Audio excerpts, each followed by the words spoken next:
أعوذ بالله من الشيطان الرجيم. پناہ مانگتا ہوں میں اللہ کی شیطان مردود سے۔ بسم الله الرحمن الرحيم. شروع اللہ کا نام لے کر جو بڑا مہربان نہایت رحم والا ہے۔ أعوذ بالله من الشيطان الرجيم. بسم الله الرحمن الرحيم.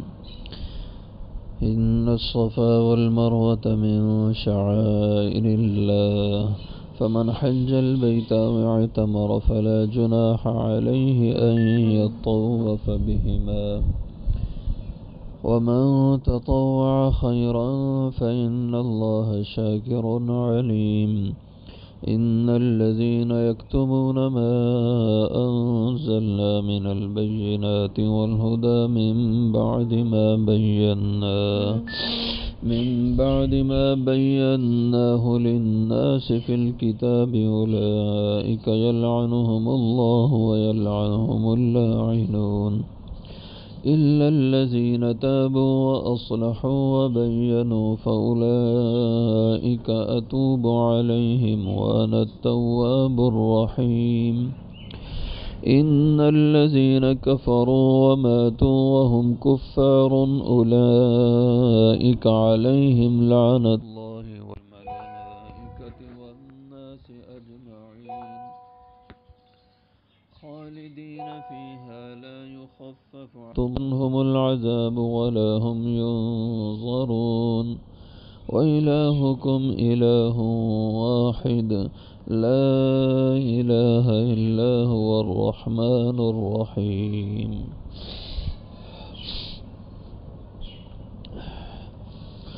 إن الصفا بے شک صفا والمروة اور مروہ من شعائر اللہ اللہ کی نشانیوں میں سے ہیں۔ فمن پس جو شخص حج البیت حج کرے بیت اللہ کا او اعتمر یا عمرہ کرے فلا جناح پس نہیں ہے کوئی گناہ علیہ اس پر ان یطوف بہما یہ کہ وہ چکر لگائے ان دونوں کے ومن اور جو شخص تطوع نیکی کرے دل کھول کر خیرہ تو اس کے لیے بہت بہتر ہے۔ فإن اللہ پس بے شک اللہ تعالی شاکر قدردان ہیں علیم جاننے والے ہیں۔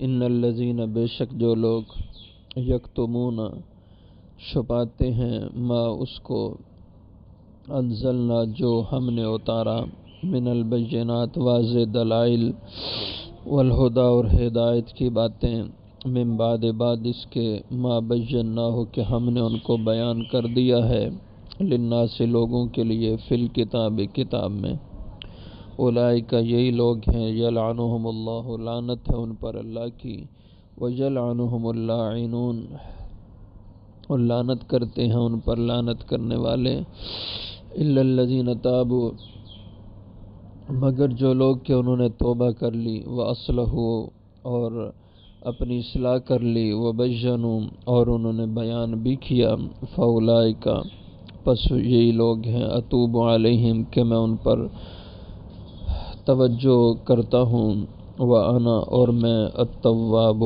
توبہ قبول کرنے والا ہوں الرحیم مہربان ہوں۔ ان الذین کفروا بے شک جو لوگ کہ انہوں نے کفر کیا وماتوا اور وہ ان کو موت آ گئی وہم کفار اس حال میں کہ وہ کافر تھے اولئک علیہم تو یہی لوگ ہیں ان پر لعنت اللہ اللہ کی لعنت ہے والملائکۃ اور فرشتوں کی والناس اجمعین اور سب انسانوں کی خالدین فیہا ہمیشہ رہیں گے اس میں لا یخفف نہ کم کیا جائے گا عنہم العذاب ان سے عذاب ولا ہم اور نہ وہ ینظرون مہلت دیے جائیں گے۔ وَإِلَٰهُكُمْ اور الہ تمہارا الہ واحد ایک ہی الہ ہے لا الہ الا ہو نہیں ہے کوئی بھی الہ اس کے سوا الرحمن الرحیم جو بہت ہی مہربان ہے نہایت ہی رحم کرنے والا ہے۔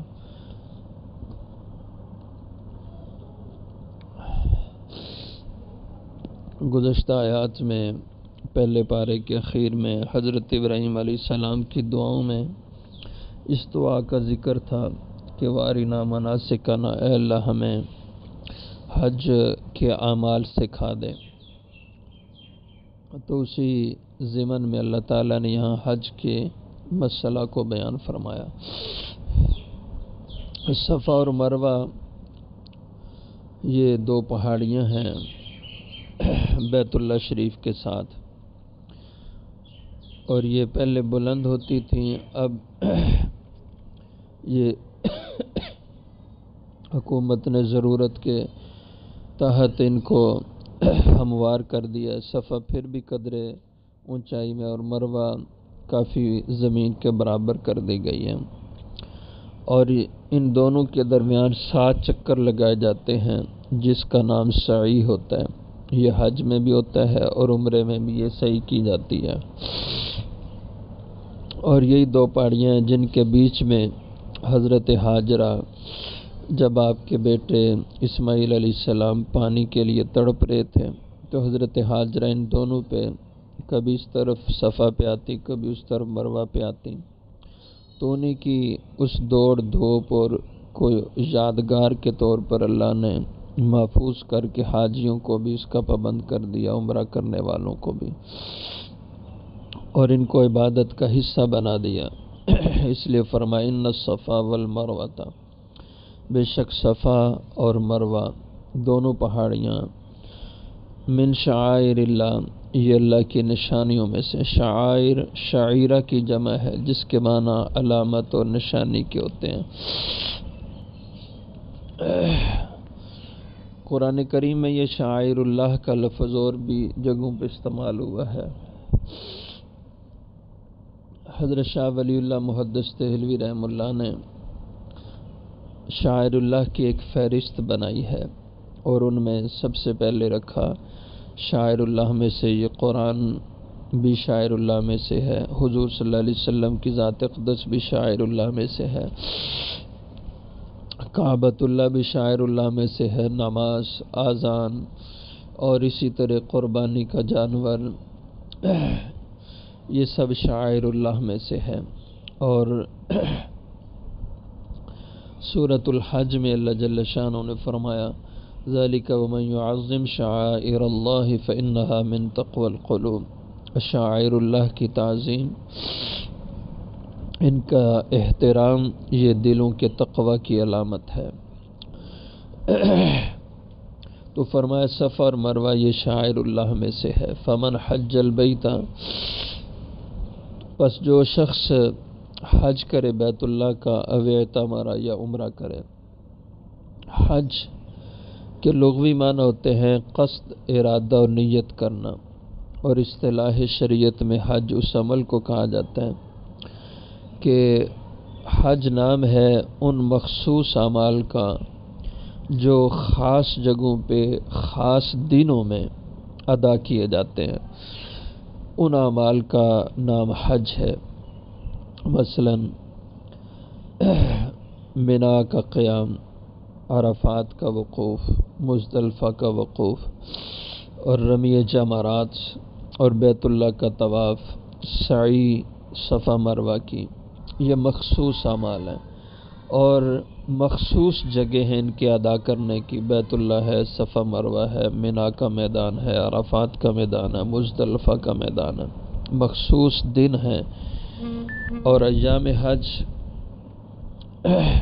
انہی دنوں میں 8 ذی الحجہ سے لے کر 12-13 ذی الحجہ تک یہ اعمال ادا کیے جاتے ہیں، تو اس کا نام حج ہے۔ اور حج کا حکم شرعی یہ ہے، یہ صاحب استطاعت پر فرض ہے اور زندگی میں صرف ایک بار فرض ہے۔ صاحب استطاعت کے معنی کہ جس شخص کے پاس حج کے دنوں میں اور حج کے ایام، یہ شوال کا مہینہ، ذوالقعدہ کا مہینہ اور ذی الحج کے 10 دن، 2 مہینے 10 دن یہ ایام حج گنے جاتے ہیں۔ مطلب ان کا یہ ہے کہ ان دنوں میں آپ حج کا احرام باندھیں گے۔ اس سے پہلے رمضان میں حج کا احرام باندھنا یہ مکروہ ناجائز ہے۔ ان دنوں میں اگر کسی کے پاس اتنی رقم ہو کہ جس کے ذریعے سے وہ حج کا سفر کر لے، سفری تمام اخراجات، اور جتنے دن یہ گھر سے باہر سفر میں رہے تو گھر کی ضروریات کا خرچہ، اتنی مالیت کا یہ آدمی مالک ہو۔ بس آج کل 3.3 لاکھ روپے حج کا خرچہ ہوتا ہے، اور اس کے علاوہ 50,000 کے لگ بھگ سفر کا خرچہ ہوتا ہے۔ اتنا ہی، یعنی 4 لاکھ کے قریب کا مالک ان دنوں میں اگر کوئی آدمی ہو جائے تو اس پہ حج فرض ہو جائے گا۔ اور اب اس کو حج کرنا پہلی فرصت میں چاہیے، دیر کرنا، ڈھیل کرنا یہ ناجائز ہوگا۔ اور اللہ جل شانہ نے آگے 4 پارے میں آ رہا ہے وَلِلَّهِ عَلَى النَّاسِ حِجُّ الْبَيْتِ مَنِ اسْتَطَاعَ إِلَيْهِ سَبِيلًا، لوگوں کے لیے اللہ کی رضا کے لیے حج کرنا لازم ہے، لیکن اس کے لیے من استطاع الیہ سبیلا، جس کو اس کی استطاعت ہو، اور استطاعت میں نے عرض کر دی ہے اور یہ زندگی میں صرف ایک بار فرض ہے، اور اس کے بعد نفل ہے، آپ جتنی بار بھی کریں بہت بڑے اجر کا ذریعہ ہے۔ حضور صلی اللہ علیہ وسلم نے فرمایا جس نے حج کیا اور اس میں گالی گلوچ، کسی سے لڑائی جھگڑا، کسی کی حق تلفی نہ کی، پورے آداب کے ساتھ، تو فرمایا کہ ایسے حج سے واپس لوٹے گا جیسے کہ آج اس کی ماں نے اس کو جلایا، یعنی گناہوں سے پاک ہو کر حج سے واپس ہوگا۔ اور جو آدمی بلا وجہ حج نہ کرے، ٹال مٹول کرے اور تاخیر سے کام لے، اس وجہ سے کہ پیسے کم ہو جائیں گے، یا بال بچے کی شادیاں کرنی ہیں، یا مکان بنانے ہیں، فلاں کرنا ہے، بزنس کو بڑھانا ہے، یہ بہت بری بات ہے۔ اور حدیث میں آتا آپ صلی اللہ علیہ وسلم نے فرمایا جس کو دنیا کے کاموں نے روک لیا حج سے، لوگ حج کر کے واپس آ جائیں گے، اس کے کام وہیں پہ اٹکے رہیں گے، اللہ اس کے کام مکمل نہیں ہونے دیں گے۔ اور ایسے آپ صلی اللہ علیہ وسلم کی حدیث ہے جس پہ حج فرض تھا اور اس نے تاخیر کی، جان بوجھ کر اس کو لیٹ کرتا رہا، اسی حالت میں اس کی موت آ گئی۔ حضور نے فرمایا مجھے کوئی پرواہ نہیں، اس کی موت یہودیت پر ہو، عیسائیت پر ہو یا مجوسیت پر ہو، یعنی میرا اس سے کوئی واسطہ نہیں ہے۔ اتنی سخت وعید ہے، اس لیے جب فرض ہو جائے تو تاخیر نہ کریں۔ او اعتمر، یا جس نے عمرہ کیا، عمرہ کے معنی زیارت کرنا کے ہوتے ہیں۔ عمرہ کا حکم شرعی بعض حضرات نے اس کو واجب کہا ہے، لیکن امام ابو حنیفہ رحمہ اللہ فرماتے ہیں یہ عمرہ سنت ہے۔ اور آپ اس میں ترمذی شریف کی حدیث دلیل کے طور پر بیان فرماتے ہیں۔ حضرت عبداللہ بن عمر رضی اللہ عنہ سے روایت ہے کہ حضور سے انہوں نے پوچھا یا رسول اللہ صلی اللہ علیہ وسلم عمرۃ واجبۃ، کیا عمرہ واجب ہے؟ آپ صلی اللہ علیہ وسلم نے اس کے جواب میں ارشاد فرمایا لا، نہیں، بل یہ سنت، بلکہ یہ سنت ہے۔ تو عمرہ یہ سنت عمل ہے اور حج فرض عمل ہے۔ فرمایا جس نے بھی حج کیا بیت اللہ کا، او اعتمر، یا عمرہ کیا، فلا جناح علیہ، جناح جنح سے ہے، جنح کے معنی ہوتے ہیں گناہ کے، تو نہیں ہے گناہ، حرج اس پر، ان یطوف بہما، کہ وہ طواف کرے، چکر لگائے ان دونوں کے، بہما یہ ضمیر تثنیہ کیا، یعنی صفا مروہ کا چکر لگائے۔ اور اصطلاح میں اس چکر کا نام سعی ہوتا ہے۔ بیت اللہ کے گرد جو چکر لگاتے ہیں ان کو طواف کہتے ہیں، اور جو صفا مروہ کے چکر ہوتے ہیں اس کو سعی کہتے ہیں۔ ومن تطوع خیرا، اور جو کوئی دل کھول کر نیکی کرے تو یہ خوب عمل ہے۔ فإن اللہ شاکر علیم، تو بے شک اللہ تعالیٰ ایسے آدمی کی نیکی کے قدردان ہیں، علیم جاننے والے ہیں کہ کوئی کیسے کس نیت سے عمل کر رہا ہے۔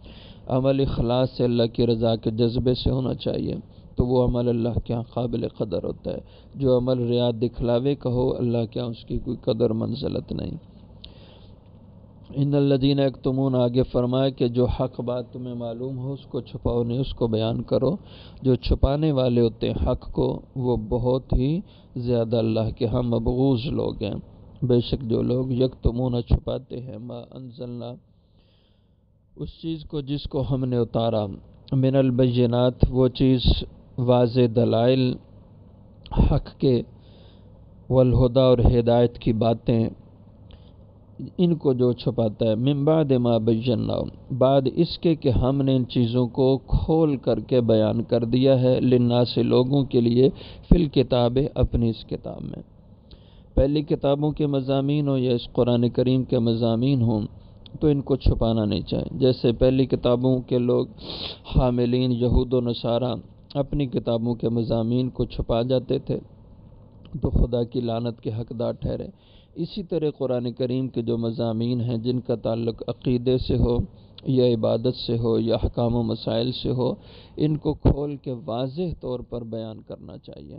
ان میں مداہنت سے کام لینا اور ان میں کتمان حق سے کام لینا یہ اللہ کے ہاں ناپسندیدہ عمل ہے۔ اولئک یلعنہم اللہ، جو حق کو جانتے ہوئے بھی حق کو بیان نہ کریں، لوگوں کے سامنے چھپا دیں اس کو، تو یہی لوگ ہیں، لعنت کرتے ہیں ان پر اللہ۔ ویلعنہم اللاعنون، اور لعنت کرتے ہیں ان پر لعنت کرنے والے کہ ان کے اوپر خدا کی لعنت ہے۔ اور لعنت کرنے والے کون ہیں جن پر ان کی لعنت ہے؟ اگلی آیت میں ان کا بیان آ رہا ہے کہ اللہ کی لعنت ہے، فرشتوں کی لعنت ہے اور انسانیت کی لعنت ہے ان پہ۔ الا الذین تابوا، ہاں مگر وہ لوگ جو توبہ کر لیں وہ لعنت سے بچ جائیں گے۔ پہلے حق کو چھپا جاتے تھے، جیسے اللہ معاف کرتے ہیں لوگ، فی زمانہ ایسا ہوتا رہا ہے اور آج بھی اس معاشرے میں بھی ایسا ہے۔ قرآنی مضامین کو آج بھی لوگ چھپا رہے ہیں اور حق کو کھول کے بیان نہیں کرتے، اللہ کی توحید کو، رسول اللہ صلی اللہ علیہ وسلم کی ذات اقدس کے حوالے سے آپ کے سنت اعمال کو، دین کی صحیح ترجمانی لوگ نہیں کرتے اور اپنے آپ کو دین کے روپ میں پیش کرتے ہیں، تو یہ بڑا المیہ ہے۔ اس لیے حق بات جو قرآن و سنت میں ہے، حدیث میں ہے، اس کو کھول کے بیان کرنا یہ ایمان کا تقاضا ہے۔ ہاں جو لوگ کہ انہوں نے توبہ کر لی، پہلے حق چھپاتے تھے اب توبہ کر لی، وَأَصْلَحُوا اور اپنی اصلاح کر لی، وَبَيَّنُوا اور اب حق بیان بھی انہوں نے کر دیا، جس کو چھپایا تھا اب بیان کر دیا، فَأُولَٰئِکَ أَتُوبُ عَلَيْهِمْ، تو اللہ فرماتے ہیں یہی لوگ ہیں میں ان پر اپنی رحمت سے توجہ فرماتا ہوں، اس کے توجہ کے نتیجے میں اس کو توبہ کی توفیق دیتا ہوں، اور جب کوئی توبہ کرتا ہے تو وَأَنَا التَّوَّابُ الرَّحِيمُ، تو میں توبہ قبول کرنے والا ہوں اور مہربان ہوں۔ ان الذین کفروا، بے شک وہ لوگ کہ جنہوں نے کفر کیا، وماتوا اور ان کو موت آ گئی، وہ مرے، وہم کفار، اسی حالت میں کہ وہ کفر پر تھے، کفر پر ہی ان کی موت آ گئی، اولئک علیہم لعنت اللہ، تو ایسے ہی لوگ ہیں جن پر اللہ کی لعنت ہے۔ اس سے معلوم ہوتا ہے کہ جس آدمی کی موت کفر پر یقینی نہ ہو اور اس کا پورا علم نہ ہو، اس پر لعنت نہیں کرنی چاہیے۔ اس لیے جو لوگ مسلمانوں کو لعنتی لعنتی کہتے رہتے ہیں، اس سے بچنا چاہیے۔ جو آدمی کسی پہ لعنت کرے اور وہ لعنت کا محل نہ ہو تو وہ لعنت لوٹ کر اسی پہ پڑتی ہے، تو کسی مسلمان کے اوپر لعنت کرنے سے بچنا چاہیے جب تک کہ اس کے کفر پر مر جانے کا یقینی علم نہ ہو، کیونکہ یہاں اللہ نے فرمایا جن کی موت کفر پر ہوئی تو یہ لوگ ہیں کہ لعنت اللہ علیہم لعنت اللہ، ان پر اللہ کی لعنت ہے، والملائکہ اور فرشتوں کی بھی لعنت، والناس اجمعین اور ساری انسانیت کی لعنت، خالدین فیہا، یہ اس لعنت میں ہمیشہ رہیں گے۔ تو جو آدمی اتنا برا ہے، کفر پہ اس کی زندگی گزر رہی ہے، گناہوں کے ساتھ، اللہ کے احکام کی بغاوت کے ساتھ، تو یہ لوگ ایسے ہیں جن سے یہ زمین وہ بھی ان کو اپنے اوپر بوجھ سمجھ رہی ہے، اللہ کی مخلوق کے لیے بھی وہ بوجھ ہے۔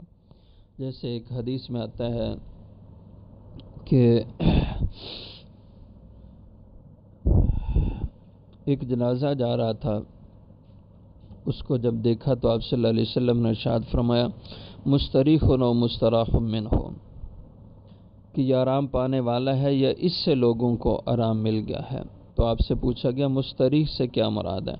تو آپ صلی اللہ علیہ وسلم نے فرمایا کہ مومن ہے کہ جب مومن اس دنیا سے رخصت ہوتا ہے تو اس کو دنیا کی تکلیفوں پریشانیوں سے راحت مل جاتی ہے، اور دوسرا جو فرمایا مستراح منہ، کہ اس سے راحت پا لی گئی ہے، کہ اس سے مراد گناہگار ہے، بدکار ہے اور اللہ کا باغی ہے کہ جب اس کی موت آتی ہے تو یستریح العباد والشجر والدواب، تو اس کی موت سے بندوں کو بھی راحت ملتی ہے، درختوں کو بھی راحت ملتی ہے، جانوروں کو بھی راحت ملتی ہے، اور یہ زمین بھی راحت پاتی ہے کہ یہ بدکار اس کے بوجھ مجھ سے ہلکا ہوا۔ تو اس لیے گناہ کی بڑی نحوست ہوتی ہے، گناہ کی وجہ سے ساری مخلوق اس کو اپنے لیے بوجھ سمجھتی ہے، نحوست اس کی سمجھتی ہے۔ تو یہ لوگ خالدین فی لعنت میں ہمیشہ رہیں گے، لا یخفف عنہم العذاب، نہیں ہلکا کیا جائے گا ان سے عذاب، ولا هم ینظرون، یعنی جب اللہ کے عذاب کی لپیٹ میں آخرت میں آئیں گے دوزخ میں تو کبھی ان کا عذاب کم نہیں ہو بلکہ دن بدن بڑھتا ہی جائے گا، اور اس عذاب سے ان کو کبھی مہلت بھی نہ ملے گی کہ جیسے یہاں پہ چھٹی ہوتی کام کاج کرنے والوں کے لیے، یا جو لوگ سزا یافتہ ہوتے ہیں ان کے لیے کچھ دن عید کے یا خاص موقع ان کی سزا میں تخفیف کی جاتی ہے، لیکن وہاں ان کی سزا میں کوئی کمی نہیں ہوگی اور کوئی انہیں چھٹی نہیں ملے گی۔ وَإِلَٰهُكُمْ إِلَٰهٌ وَاحِدٌ، الہ تمہارا مشکل کشا، حاجت روا، تمہارے نفع نقصان کا مالک، تمہاری عبادتوں کا سجدوں کے لائق اور تمہاری نظر و نیاز کے لائق معبود الہ وہ فقط ایک ہے، لا الہ الا ہو، اس کے سوا کوئی اور الہ مشکل کشا نہیں ہے۔ الرحمن الرحیم، وہ رحمان ہے رحیم ہے۔ اس کا پہلے بھی شاید مفہوم بیان کیا، حضرت شاہ عبدالعزیز رحمہ اللہ نے اس کی تفسیر میں بیان فرمایا کہ رحمان اس ذات کو کہتے ہیں جو بغیر مانگے کے عطا کرے، اور رحیم وہ ذات ہے جو مانگنے پر عطا کرے۔ تو انسان کے لیے دو قسم کی نعمتیں، کچھ وہ نعمتیں جو بن مانگے اللہ نے انسان کو عطا کی ہیں، اور کچھ وہ نعمتیں ہیں جو انسان مانگتا ہے اللہ سے تو اللہ عطا فرماتے ہیں۔ تو اللہ وہ ذات ہے جو رحمان ہے، بہت رحم کرنے والی ذات ہے، اور رحیم بہت مہربان ذات ہے۔